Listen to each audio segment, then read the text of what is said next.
Ladies and gentlemen, welcome back into the Buster Show. We just recorded this episode, so I just wanted to hop on the front end and let you know what you're about to listen to, because I said it for the first time last week, but I think it's very true in that we really appreciate your time and listening into each of these episodes. And I don't think you're going to be disappointed today, because we had Manny Love on the podcast. We talked everything from the school system to how to build confidence, which is as big of a subject as it gets, and how important that actually is for your entire life and literally being able to accomplish anything.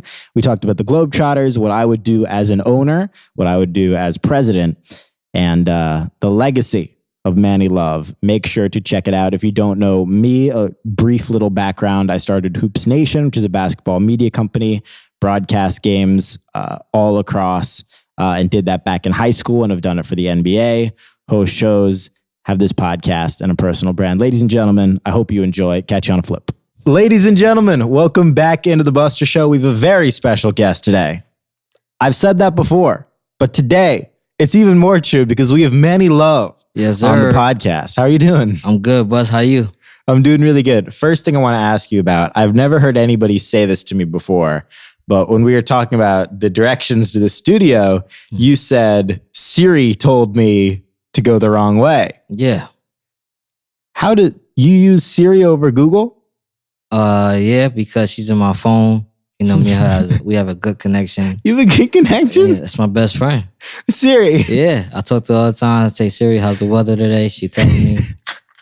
You know, sometimes I tell her to adjust my settings. Everybody who has an iPhone out there, they know they use a Siri. Most of my teammates, that's where I got her from. Like, they would talk to her like, Siri played Dr. Dre's last album. So you play on the Harlem Globetrotters. Yep. And all of your teammates have connections with their Siris. Yep. Does your Siri have an accent? No, I got her. She speaks English. I set it up to where she speaks English. Well, you can speak English and have an accent. Yeah, she sounds like from the UK a little bit. Oh, okay. Like she's from She's got a little something. Yeah. Mine has an Australian accent. Australian. I'll probably adjust the settings a little. Siri, what's the weather today? Here's the weather today. It's a little accent. I like that. It's a little accent. I like that. He goes into his phone after the show, adjusts the settings. She can speak Australian and all that. What are you working on these days? No, now I'm just working on my personal content. And in 2 weeks, the season starts. Go on tour. For the Globetrotters. Yep, for the Globetrotters. Got the West Coast. Christmas Day. After Christmas Day, we start the season off playing at the United Center. So I'm excited about that because everybody know Michael Jordan is my favorite player of all time. And I plan on doing, tapping the floor like he did. I love that. So I can't wait. I'm going to do a lot of MJ things when I get there. What's been your favorite arena you've ever played at on the Globetrotters? Of course, home, the Garden. Madison Square Garden has been the best to me. Like, yeah, it's just been legendary to walk through the tunnel that, Earl Monroe and Willis Reed came out of. And I'm home. My family got to see me, my mom and everybody. So like Madison Square Garden, hands down, has been my favorite. What about overseas? Are the crowds different? Have you seen that? 10 times different. It's packed, jam-packed. We play at the O2, O3 arena every year. So that was like crazy too. Outside of America, that was part of my favorite arena too. I didn't get to play in Spain yet, but Spain I heard is like over 20,000, 15 to 20,000 fans, nonstop. That's nuts as well. Spain, I can't wait to go there.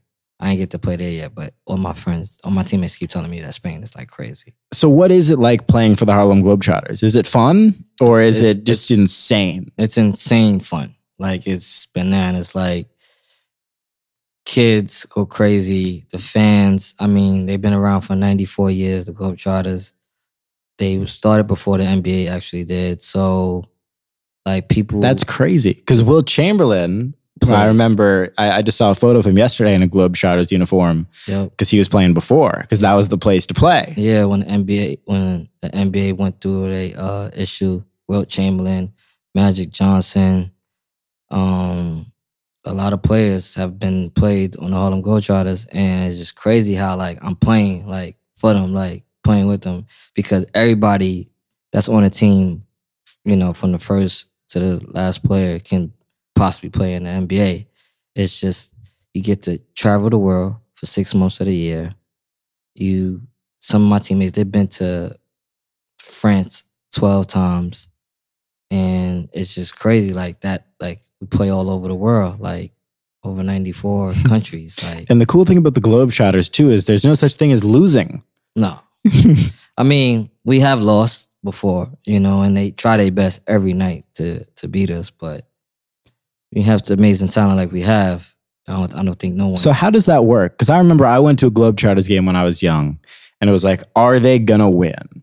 How does that work? Is every game a scrimmage, but the other team is real? No, the other team is real, and the other team, it's a real game. It's a real game. It comes down to it, and for some reason we find a way to win. And the people got to come out, like, so you can see it. Like, it's intense. Like, it's that video game, like those dunks you see, and you don't think that is real. You put on arcade mode. Globetrotter games, arcade mode. Like, the dunks are crazy. Like, the shooting is real. That's all the stuff you see that you ask yourself that people are asking. It's real. I want to talk for a second about my favorite video of you in the streets of New York, crossing a lady up, falls on the ground. That's your most viral video ever, right? That would be in New York. I feel like that's my most viral video. Like, that's the video that everybody was wondering, like, is he from New York? And when people got to see that video, that was like the stamp. Like, yes, I'm from New York. Because everybody thought I was living in LA and from LA. And I'm like, no, New York is my stomping ground. But yeah, that was the most viral video in my possession to say, like, I did. Like, that's crazy. A crazy video. That video is crazy about it. It was for Kyrie's shoe. I didn't that was a campaign? Yeah, it was a campaign for Kyrie's shoe. Wow. Me, Famous Lowe's, Don Benjamin, Bone Collector, we all did a video, and my video happened to be that one. And that's why you see in the comments, people like, why is that dude standing? One, that's not a dude that's standing in the middle of the street. That's a lady that was filming for Nike, for the shoe. It was supposed to be a commercial. But what happened was the family of the girl that fell in the street, the family posted the video from their phone. And when it got uploaded, that took away from the Nike ad. So Nike was just like, let's just run with that. They actually it's a video that we did that I'm crossing several people in that area. Yeah. But like you said, that was the video that went. You know, once that video got uploaded, you know, the internet. It was over. It was over in a good way. I mean. So what was Nike not happy about? That there was a separate angle that didn't highlight the shoes in the same way that they had wanted? Yeah. Got it. Yeah. That makes sense. But it turned out the best. Hey, they did all right. I end up, right at the next day, Kyrie reached out to me. He posted the video, invited me to play. I think the next day they played, the Cavs was playing Brooklyn Nets. His returning. So I went to that game, met his dad, his family, his sister, everybody. And ever since then, like, that's my boy. And it's crazy because people, sometimes when I'm at an event and we run into each other, people are like, no way he didn't just say your name. Like, I said, that's my boy. Like, and it's crazy because Kyrie, you should have brought him to the Knicks. Can't make somebody do something. You know, I think the Knicks just got to get rid of that guy. Once they get rid of that guy, I think everybody would be coming to New York. I think it's that guy that owns that building. I think he's the reason why people are not coming to the Knicks. Yeah, I mean, I think they should let Buster, like, really, let you get there. Least, one day. Yeah. One day. I believe it. So one day it'll happen. It's going to happen. And then my first move will be to draft LeVar Ball. I'm just kidding. My first move would probably be to let everyone know immediately the change in culture and try to spread that message through grassroots at the collegiate level, at the high school level, so that it changes from the bottom level what people think about the New York Knicks, and that it really is all for the players, and start doing, like, if I owned a team, I would do the most insane things for the players. Like, if I had that kind of money, if I was a billionaire, I would buy every single player that came in free agency a Bugatti for no reason. The Yankees do it. So it's like, I don't understand why the Knicks don't take a page from the Yankees. Like, there's a difference between basketball and baseball in the sense of baseball, there aren't really caps in the same way as there are in basketball. So you can do a lot of stuff. Like, they just signed a pitcher yesterday, $325 million. You can't really do that in the NBA. That's bigger than a Supermax. So you can't, but when I compare the Yankees and the Knicks because it's like, that's like the two most in sports. Think of baseball, Yankees. Think of basketball, the Knicks. So it's like, who doesn't want to play in New York City? Right. With baseball, people want to throw on that blue pinstripe, like. Of course. And the Yankees are so much bigger than baseball too. They're the biggest fashion brand in sports. Anywhere you go, Yankees. You see that NY sign, that's signed. Everybody know that's a Yankee hat. People don't even know what baseball is. and they have a Yankees hat on. They got the jersey. They got Jeter number 2 on the back. Right. They don't care. They don't know. Right. It's really insane. But that would probably be what I would immediately do as owner of the New York Knicks, is spread the message league-wide and just be the nicest. Like, being the nicest towards the players always wins. Right. Being present. One of the things that Mark Cuban, the owner of the Dallas Mavericks, does the best, he sits on the bench for every game. It's a lot cooler than sitting in a suite. I love that guy. It's a lot cooler, right? Yeah. I love that guy. And he actually is very passionate. And Joe Tsai, who owns the Brooklyn Nets now as well, he's on the bench every game too. Every game. Doing more than the coach. He's not loud. No, but Cuban. He's funny when I be watching him. But he's there. Yeah. Co-founder of Alibaba. He's able to swoop up the team. I didn't know that. Oh, I did just see that post. Yeah, I did see that. So he is he's very impressive as well. But that would 1000% be my move. What is the first change that the Knicks are going to do now? That's my biggest question. Nothing's going to change. They're going to try to go after Giannis in 2021, and they're going to throw a crazy contract at him. And that's going to hopefully do something. But you never know. Because what's difficult about the New York Knicks is that they are a very successful business.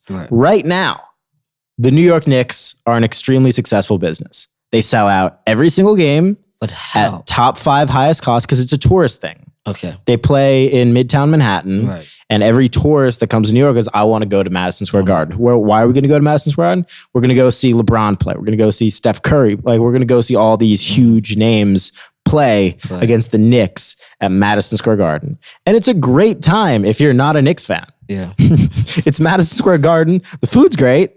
The arena's great. Yeah, I was there last night watching the college Jimmy V Classic. Nice. It just was like, this arena is just crazy. Like, it's cool. Like, the atmosphere is just amazing. Like, no matter if you're going to a Rangers, college, Knicks game, it's just, to be, like you said, to be in the arena is just crazy. So I can see why the attraction and people do go there. And you're right, people do go there to see the other team. Yeah, and that's one of the reasons why tickets get so expensive and crazy in that sense too, because that's really what it is. But with that being said, it's very difficult to feel pressured when your business is successful. Right. Like, you and I might say, "Oh, it's a failure." Right. No, it's not. Right. They're succeeding like crazy. And that's where the weird disconnect happens between people on the team side and fans. Right. Yeah, that makes, now looking at it, breaking it down, yeah, that makes sense. But my question is, does he care? No. Because the business is successful. If the business was not successful, you would see every change in the world being made. But since the business is not successful, since the business is, you're not going to see anything. And until that changes, you're not going to see anything. That's the tricky part about the game.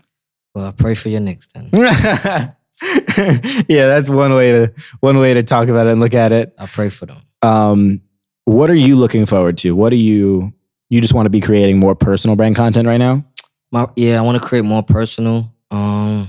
Eventually have my own shoe. And my biggest goal is really like to get a movie and TV show.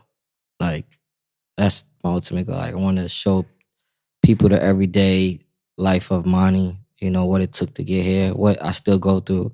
Me being who I am, I still face those same challenges of stereotype, bully, walking on the court, and people know who I am, but they like, oh, it's just a fluke or it's not real. And then after the game, those same people are like, hey, can I take a picture? And bragging, but you didn't want to pick me because you thought I was a fluke, or you had your own 5 and I went against your team, and now you're like, nah, he's real deal.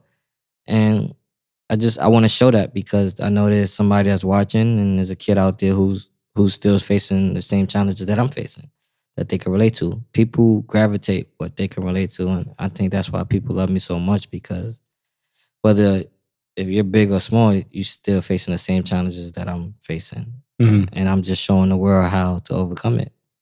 What's your best advice to younger people out there dealing with the same stuff for the first time? My best advice is to keep being you. Don't let nobody tell you or make you feel like the way you're different makes you feel less of a person. Whatever you want to become, you could become it. Love yourself first.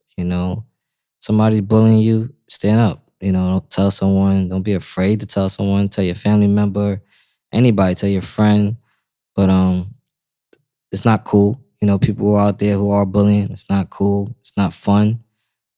People commit suicides, especially kids, from all ages. I just found out a friend in a barbershop, her son was trying to lock himself up in school, and they found him in a room and he was trying to kill himself. It's very painful. So at first, I like to tell people, just believe yourself, be you. Bullying doesn't have an age limit. There's adults who's getting bullied out there. And just love yourself. Like it feels good to be different. Like for sure, it's a lot better than being the same. Yeah, I remember Lil Wayne had a post about that. Like he said, everybody laugh at me because I look different, but I laugh at everybody because they look the same. And when you look in the mirror, that person you see, that's your best. That's you. Like right. That's all that matters. You point to that person. Like I walk out in stores, I walk by the mirror sometimes and be like, "You're handsome. You're that guy." And it feels good. Like because all you gotta care about is yourself. For sure. And all you gotta care about is the people that like you. People that like you. Yeah, your friends, people that you like too. So it doesn't matter who in the outside world. Like you can block those people out because what you have around you is what matters. 100%. I think one of the things that I like the most about you, and we've spent a bunch of time together. For sure. And I've seen how if anyone, because people stare when you're different or whatever. And the way that you embrace it is so much fun because there will be girls staring at you and you'll just whip right around and be like, "What's your number, baby?" Yeah. Like, hey, how you doing? Want to take a picture? It lasts longer, And that's the thing. You like, it's not because of my looks and all that. She gave me the number, or she liked me because of my confidence. It's everything. It embraces her. It made her feel open about, like, yeah, let me try this. Dang, I like him. Like, that turned her on, Yeah. Like, and if she doesn't give me a number right away, I guarantee on her way home on that train ride or Uber ride, she's thinking about it. She's going to go tell her friends, like, can't believe this short guy talked to me today. Going to find, what short guy? This short guy. Was it him? Yes, it was him. And like, next thing you know, she's following me on Instagram or Facebook or something.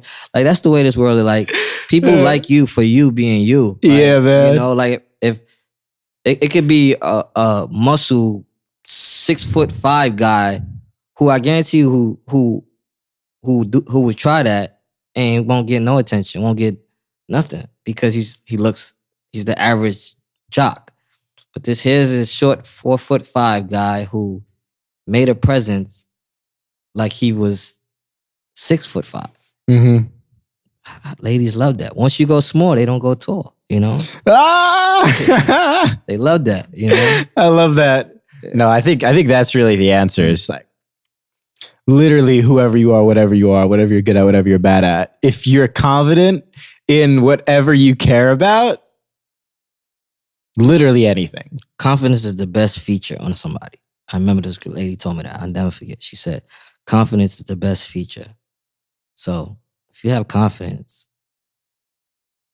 you could do anything, you could get anything, you could accomplish anything. Because that's what this world, we need to survive. We need to be who we are, to be successful. Like, you have your page and this content because you confident. Like, you was confident, you had an idea, you had a vision, and it got you where you're at today, and it's still getting you other places.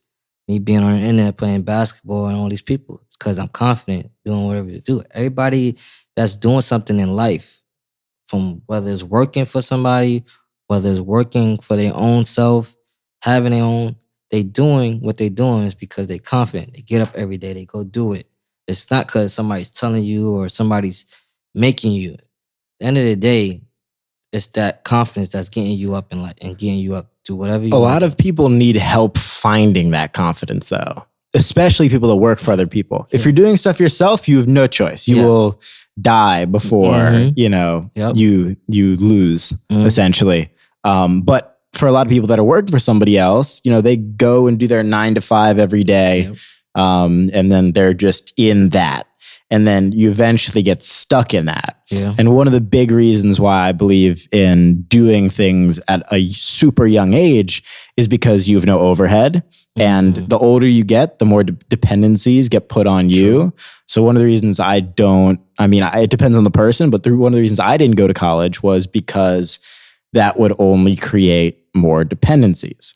Because what I see happening to a lot of people is, all right, let's say you go to college and you pay $70,000 a year for college when you could have been making 40, or even let's say you could have been making $100,000 on your own, or $200,000 before taxes, whatever it is. And you're doing that. But instead you went to college and you're paying $70,000 a year and you're not making the money because school takes up that time. Then you get out. All right. And you have these loans, you're in debt, you have to pay these people back. You cannot take risks in the same way. You have to do something more steady.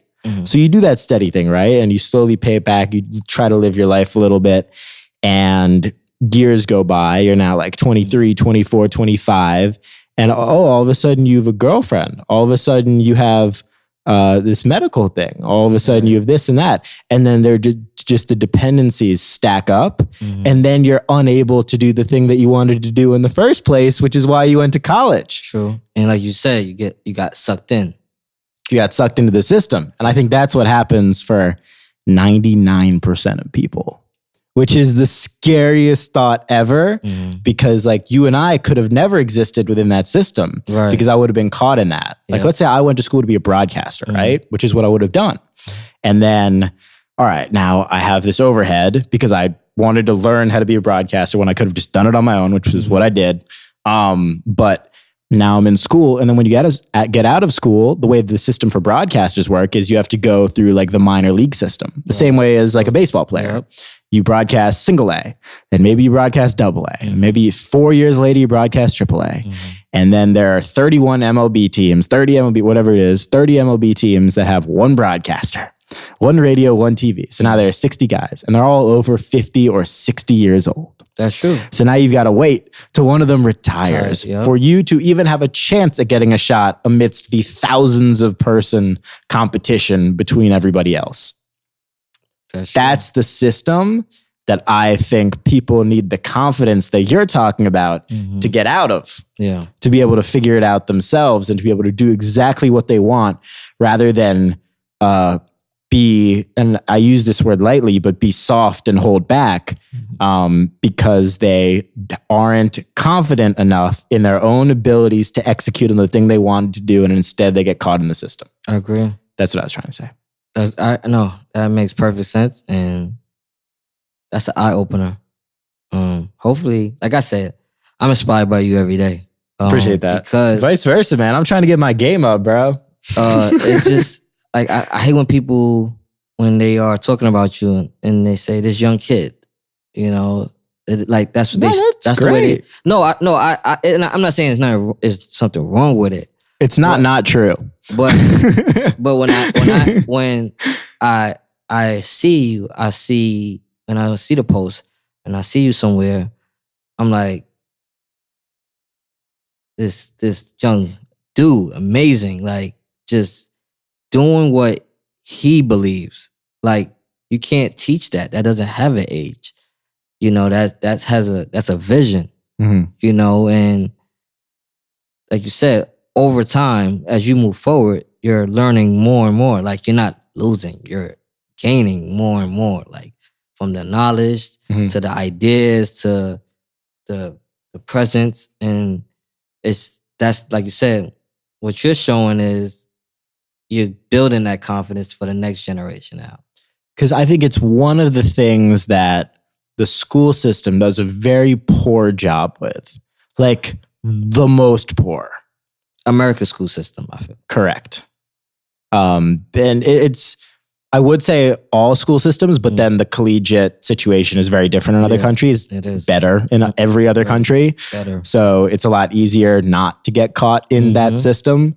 It's great for the United States because they have everybody tricked that you have to do this and that and pay $200,000 to learn this and that, when in reality, as you've learned very well in the game of basketball, practice makes perfect. Yes. And when you're learning about learning about a dribble move is very different than screwing it up 10 times in a pickup game and then figuring out a week later, like learning that new floater. Yeah. Or rather than watching LeBron execute that new floater. Yep.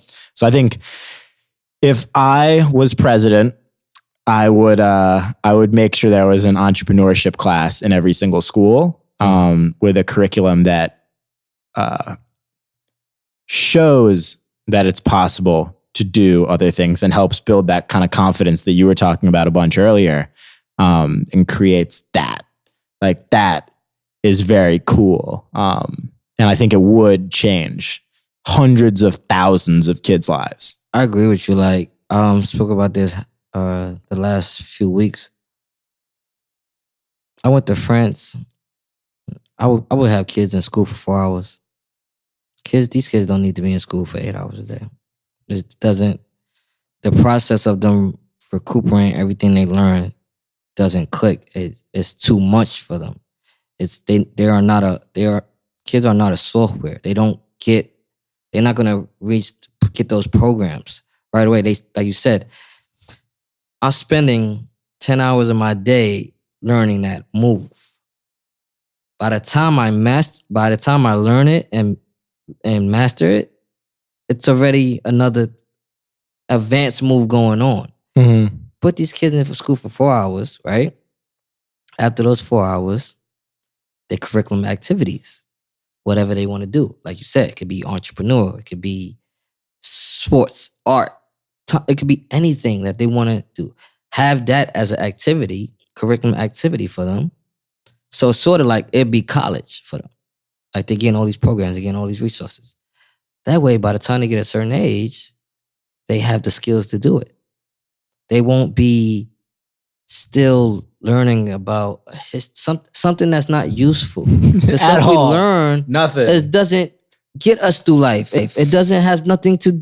What I learned has nothing anything I came across to, as far as working. Anything. I have never been stopped on the street and asked to solve an algebraic equation.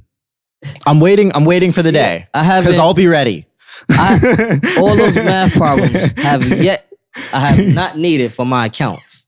Right. I have not needed for deals I sign and things bookings I get. The one thing I will say though, because whenever I talk about that, everyone gets angry, is if you want to be a doctor, you gotta learn it. You gotta go to school. If you want to be a lawyer, you got to put it. You got to do your due diligence, and you'll reap the benefits on the other end. That's how that system is structured.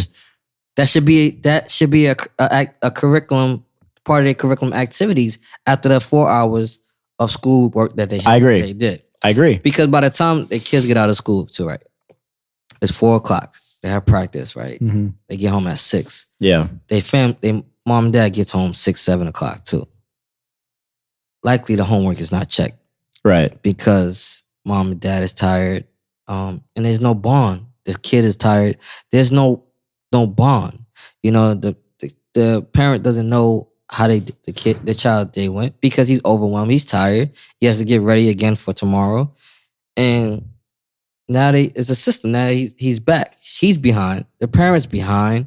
And there's no type of balance. Yeah, what I've seen, two things. One in high school is when you're quizzed so frequently is that you hold tight. It's like you're flexing, right? It's like you're flexing, holding all this information, and then you let it go, and it's gone. You didn't care about it in the first place. You didn't learn it. You just held on, and then you let it go. And that's what happens. And then in college, to quickly add on, one of like the big problems that I've seen from all my college friends that there's this like just this general narrative where, you know, if you don't, like, it's over. True. And also when these kids, like a lot of my friends who are in college right now, sophomore year for my grade, is that they learn so much more in their internships. And they all say it. It's like, duh, because you're actually doing it. You're doing something. You're doing it. You get Puff Daddy. Prime example, P. Diddy. Yeah. Was an intern. He went to school, yes, but he was an intern. He was an intern. He made it first, and then a lot of people don't know. These people was interns, and then they went back to school. You know, same thing like with the NBA players. Mm-hmm. You know, like John Wall just graduated last year. Yeah. Like Vince Carter graduated 3-4 years after he was out of school. Mm-hmm. And it goes to show you, like, you have to learn it on your own and then go back to it. You learn more. Can always go back.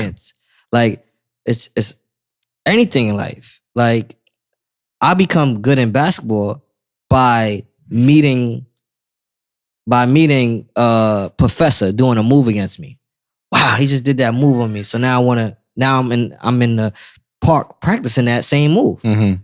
You know, anything. Like, that's the way life is. Like, you've seen something like, oh, that guy did that. Like, how he fixed that car part. Now this kid has a garage, a mechanic company. Mm-hmm. Like, that's it.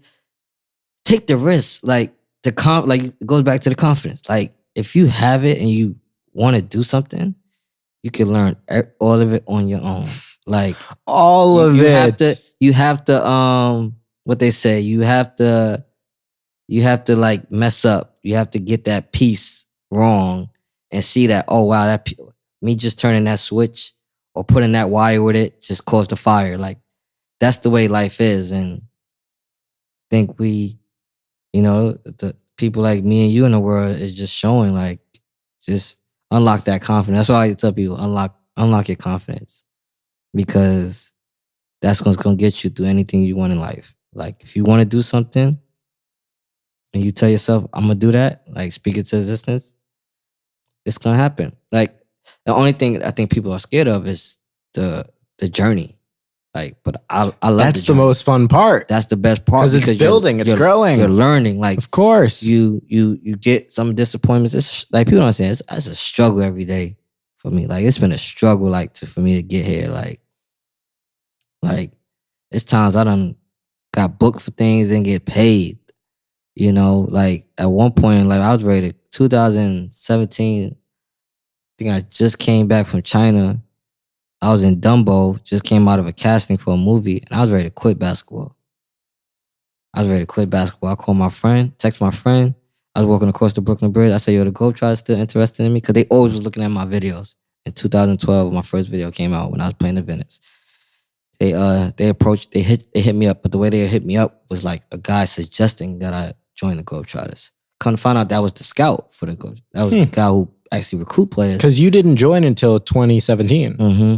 And like I said, so I still had that basketball mindset in me. So when he said, like, he suggested for me to join him, I was like, it came across my mind, but it's not on my radar right now. Because my first video just came out, so the basketball in me was still like active. Now it's activated again.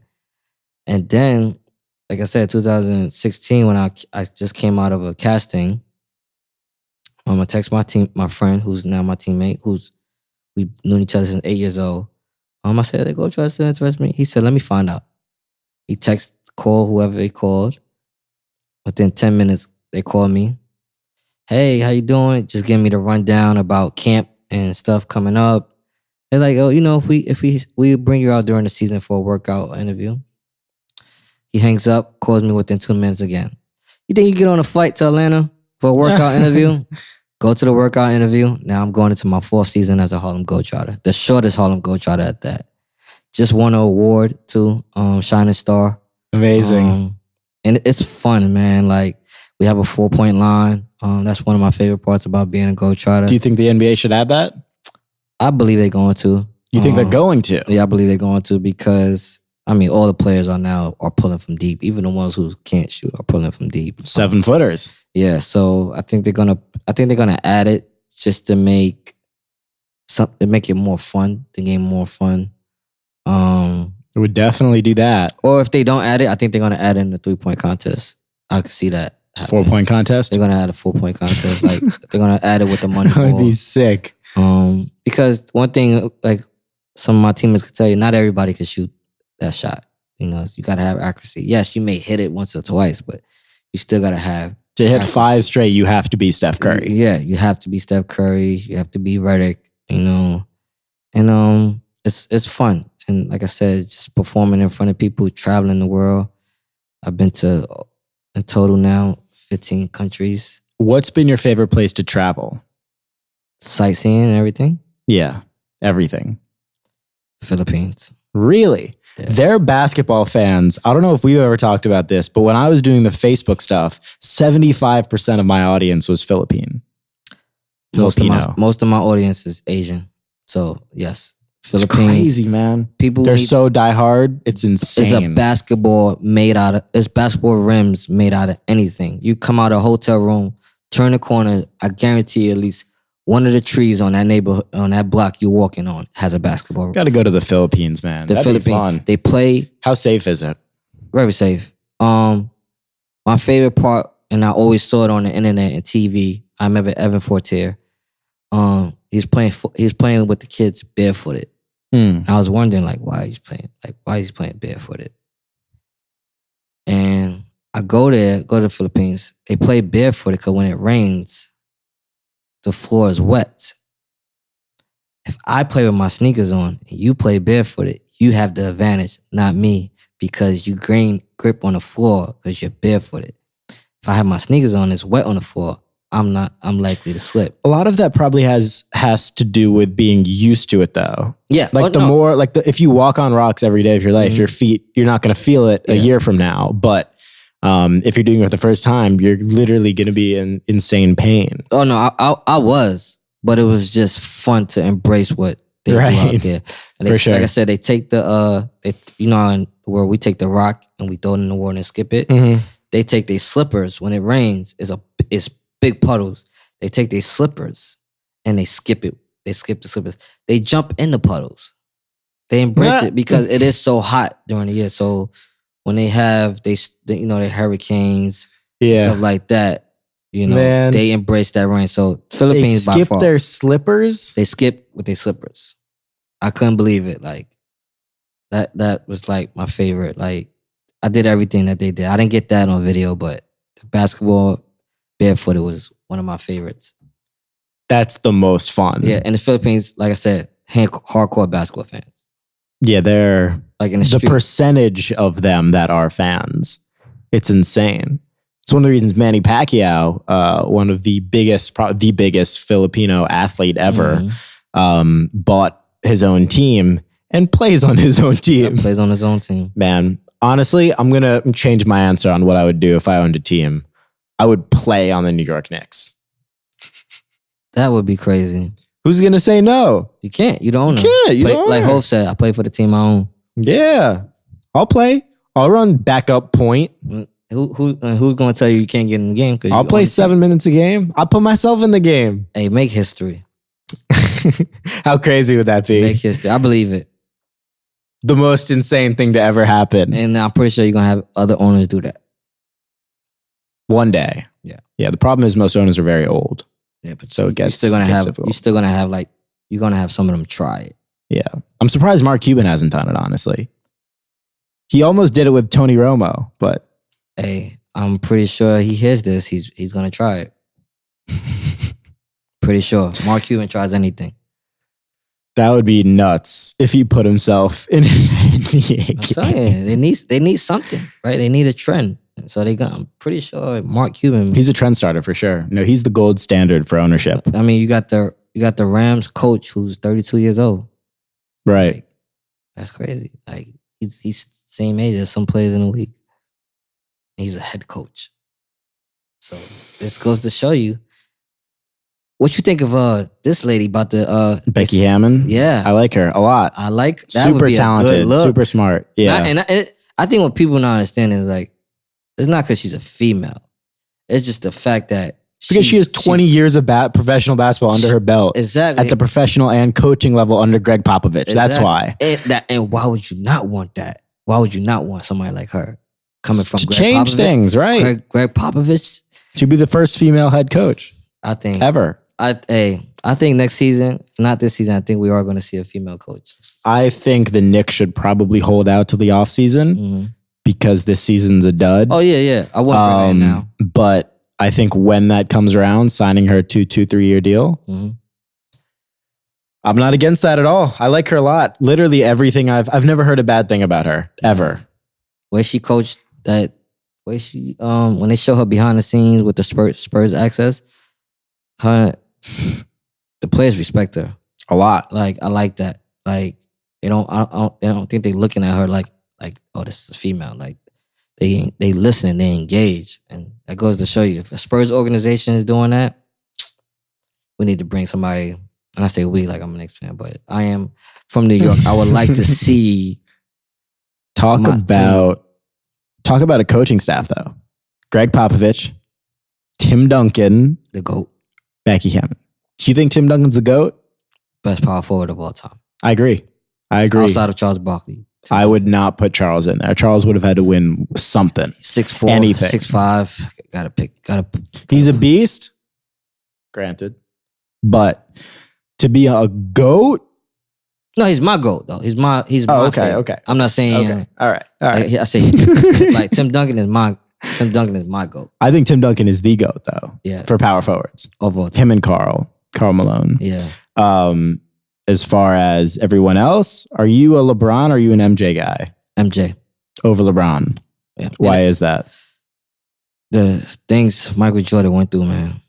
Like they literally wrote a book. The Bad Boys wrote a book for Michael about how to guard Michael Jordan. He had to change his whole game up. Like when he got hurt, his rookie season, came back and scored 63 against Larry Bird in the playoffs. Like Michael Jordan changed the game. Like one funny thing, LeBron James would not be who he is he wouldn't be anything. And that's why I don't get why he would probably be the greatest NFL player of all time, honestly. Yeah. And that's what I don't get about why I think about LeBron fans, when people say MJ is better than him. Right. I think people are just think like we hate LeBron. I like LeBron. What I feel like LeBron is doing is building his own now. Then you have Jordan, right? Who was the best. Jordan created the foundation for the NBA. LeBron took it to another height in the media era. And it's going to be somebody else, maybe Zion. It's going to be somebody else that's going to take I hope it's Zion. It's going to be somebody else that's going to take it to another foundation. Like, that's why I don't even like when people even compare them. I'd be like, don't compare them to, because it is too different. But if we want to talk about period, it's just MJ. Like, and I think LeBron knows that too. You know, like, it's just, that's the way it is. Like, this guy had to go through a beating these players they didn't like Jordan. He also only played like 13 years. Yeah, he came, so to be able to do everything he did in that. Took 2 years off. Yeah. Played under James Worthy and Sam Perkins. And then took more years off and then came back again. At 40. This guy has, I remember somebody broke this the other day. LeBron still has a lot of other records that he has to break of MJ. Jordan has so many records that LeBron still didn't even accomplish yet. I think one of the points, though, about records, which I am not a huge fan of, it's like, all right, you have Kobe who played 20 seasons and you're comparing him to a guy who played 11 and you're impressed that in Kobe's 14th season, he beat the point total of a guy who hit that in their 8th season. Love Kobe. He's in my top 5 all time. That's why I use him as a reference point. But that's one thing I don't love about records. It's because people just there's so much missing. Like there's the fact that people have careers twice as long as another person, and you're comparing overall statistics. Averages are one thing, but overall, completely different thing. You know, it's definitely interesting. But I love Jordan because of the personal accomplishments and the team accomplishments. I think the records, what you're saying now, I think that's the way they have turned it into, which is not fun anymore about the records. Right. You know, in all sports, because it just seems like, all right, that's what everybody's going for, you know, or is going for it, and then tomorrow is broken. The record that just accomplished is broken. Like, I think somebody this year, right? Then somebody broke the 3-point in the games. Like, it's not fun anymore. But what I loved about Jordan was he had these records because he also was trying to win those games. I mean, and he won those games. He won those games. Like, that's what I love. And he had it on his like. I mean, when he came out with those 10s, he had the records under his shoe. And I think an important point too, and this is applicable to anything, even outside of basketball, but no matter how perfect Michael Jordan was, people still come up with things to say. People still come up with arguments to make. He went to the same hate. He won 6 NBA finals. He went 6 for 6 in the NBA finals. And people will still come back at him and be like, well, you didn't make it out of the first round in your third year. That's why I don't understand why people talk about, oh, why you all hate on LeBron. And it's the same thing with LeBron. They hated on Jordan too. Right. They hated on New York fans. Did not like Jordan. Well, New York fans still don't like Jordan. Yeah, they still don't like Jordan. They no matter how many times you watch the video, you have a New York Knicks fan who will say Jordan got dunked on, and Jordan's arm is not even is not barely in the video with John Starks going baseline. I thought you were a Knicks fan. I'm not a Knicks fan. I was a John Starks fan, though. I will admit that. Yeah, when Jordan, I will admit that. Everybody out there. Oh, yeah, and my favorite center of all time, Patrick Ewing. A lot of people don't understand, but I love me some Patrick. Another guy I wish the Knicks would give a head coaching offer to. We've been saying that for 5 years. Patrick Ewing, Mark Jackson. He almost got the offer in Sacramento, but it didn't work out. And then, yeah, I just want to see him be a head coach. I think people don't want people like them because they know they're going to be in control. They're going to be so hands-on. Like, Super. That's what I heard about Patrick Ewing. I heard he's so hands-on. Why would you not want that? It's a former player. He knows the ins and outs. He knows, like Penny Hardaway. Like, that's why Memphis is so good. Like, I don't understand how people are not seeing the results of these things working. Right. Like Deion Sanders. Like, they don't want to give him a job yet because they know he's going to be so hands-on. It's crazy. And that's how player personnel, you should want a player person who has a player personnel skill. True. That he knows. It's all about relationships for all this stuff. And that's the key thing you said about, the first thing you said when you say you become an owner is having a relationship with your players. That says a lot. Instead of just being his owner. And I was going to say I agree, but you literally said what I said. Yeah, that's what I said. I remind you. Yeah. That's the first thing you said was you have a relationship with and that's what you said. I want to talk about the modern NBA for a second, and then I want to jump back to the whole relationship aspect of it, which I think people don't value enough. And it's another thing that isn't taught enough, just how to handle that. But first, I want to talk about the modern NBA. So our sponsor for the podcast is called Playline, and their whole thing is you not guess, but predict. You predict player statistics, points, rebounds, and assists. And every single week, they have a challenge called the Beat Buster Challenge. I enter my numbers on their site, playline.com, and then anyone that beats me is entered to win these crazy prizes. We've given away like game-worn LeBron jerseys, Xboxes, all that kind of stuff. So far, not that many people have beaten me. And I give every guest an opportunity as well to drop your statistics for the 3 players next week.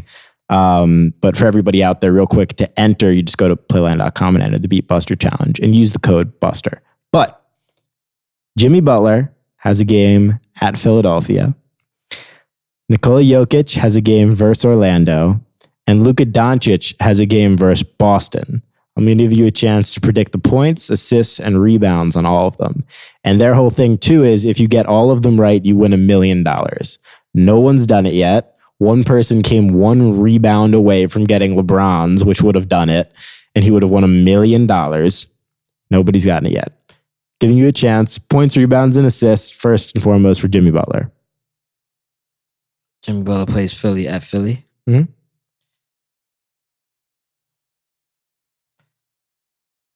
I say 31 points, 7 rebounds, 3 steals.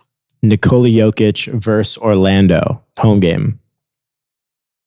He hasn't been too hot this year, though. The Joker, right? He was drafted by Orlando? No, he's playing against Orlando. Oh, he's playing against Orlando.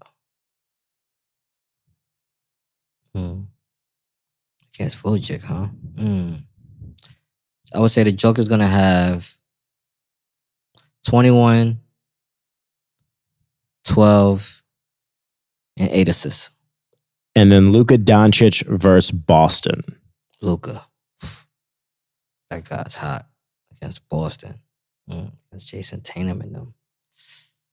Boston got good defense. I would say Luka's going to have 20 points, 10 assists, 6 rebounds. Interesting. If you could have dinner with 3 people, who would they be and why? Is sports or anybody? Anything. Jay-Z. That was quick. Carmelo Anthony. Okay.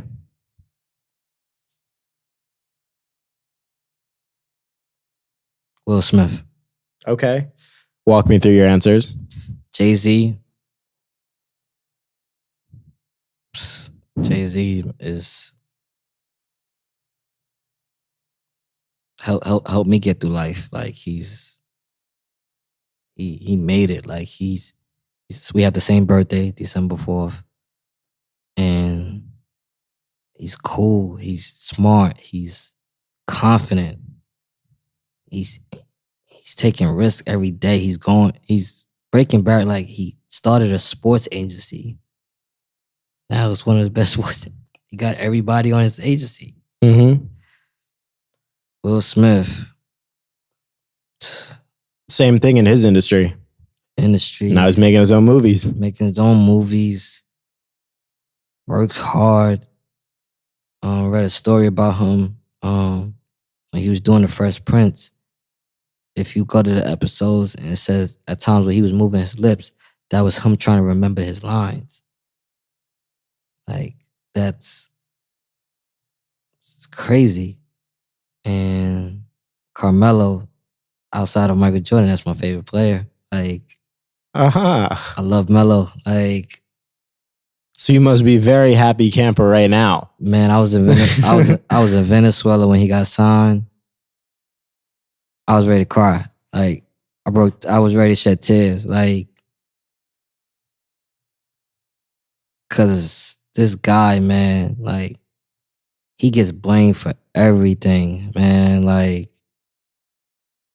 and he works hard. Like, there's people that played with him, and the things that people say about him, the players will tell you none of that is true. One of the best guys to be, helps people, shares, talks, motivates, supportive. And I keep missing him. Every time I got the chance to meet him, I'm somewhere, or I left the country somewhere, or he's in my neighborhood, like, and I love that guy since high school. Like me and my best friend, he was a LeBron fan, I was a Melo fan, and I just followed Melo since high school. Like when he went to Syracuse, I was up that night when they won the national championship. Nice. I watched him torch the Bobcats at the 64, I believe. And I'm like, when I watch him now, it's this guy didn't miss a beat. Like he's done tortured all the players that's in the league over him. Mm-hmm. And his presence, like for the culture, like the stuff he writes, talks about, like this guy's amazing. Like, you know, is a powerful. The people I name are powerful people that they can walk in a room and they don't have to be loud. Their presence lets you know that they're in the room, and that's comes back to the confidence thing. What you said about me, you said you seen how I handle myself, like, so I relate to all of them in their own way, and like we all relate. Like in my head, Jay-Z's my big brother. My head, Melo's one of my best boys. Will Smith, a guy who that's the success I want. You know, Will Smith and Jay-Z is the success I want. Now, it's outside of basketball, I want to be an actor. I want to be the first little person to get best leading role for a film. You know, my competition is Peter Dinklage, you know, but good competition. Friendly guy. Have you met him? Early in my stages in life, when he came to the Little People convention, I met him, and he rides the New York. People don't understand he rides the New York City train. He lives in New York, so he rides the train actually. So sometimes some people probably seen him, didn't even realize that was him, but that's crazy. There's people that posted photos. I've seen him ride like the little moped around. Rides the scooter because probably his legs, like, it hurts from him walking around all day. So that's usually why some people like us ride. I don't have that problem, but some little people, they have that kind of problem. Gotcha. So they have a scooter or something. So I was going to ask, in 5 years, where do you see yourself? But it seems like you see yourself doing acting. Acting. I want to start a sports basketball program. I want to basically all the kids in the world that could go play against people. Like a park. Like we leave West 4th to go to Dumbo to go play at Brooklyn Pier Park. Great park, by the way. Great park. I want to start. Basically, I want to do that around the world. Very cool. I want to take kids like all over the world and they go play against kids in Germany, kids in France, and stuff like that. So I always wanted to do something like that, and I want to start a sports brand in schools. I want to start teams with people with disabilities. Awesome. Because the most thing I get wrote to me on social media is, "Oh, I tried out for my team, and I don't think my coach picked me because I had one arm." Because I don't think that was the case. But I don't want to tell that kid, well, that's why he didn't pick you, or maybe you wasn't good. I don't want the coach or the school to feel like they have to. Because some people could do something because they want a story, which I felt in my JUCO years, I felt like that's what my college did to me. I felt like they recruited me to have that story of first little person ever with a scholarship. And come to find out, I didn't get no playing time. But I felt like they picked me because they wanted the story, and then they just held a roster spot for a story. Right. So now what I want to do is in schools, I want to put a team for sports with kids with disabilities. I love that. And they could play again. It'd be a PSAL with that same basketball team, but they are disabled, and they could compete, get the same awards, get a scholarship, all that for their own kind. I love that, man. Any way I can help, let me know. I will. Where can people find you best? On Instagram, but ManiLove102, MANILOVE 102, and my YouTube, ManiLove102. Makes sense. Yeah. My man, you've been through a lot. Now you've been through the Buster Show. Ladies and gentlemen. Finally. Subscribe. Leave a rating. Follow this man right here. And we'll catch you next time. Yep. Peace.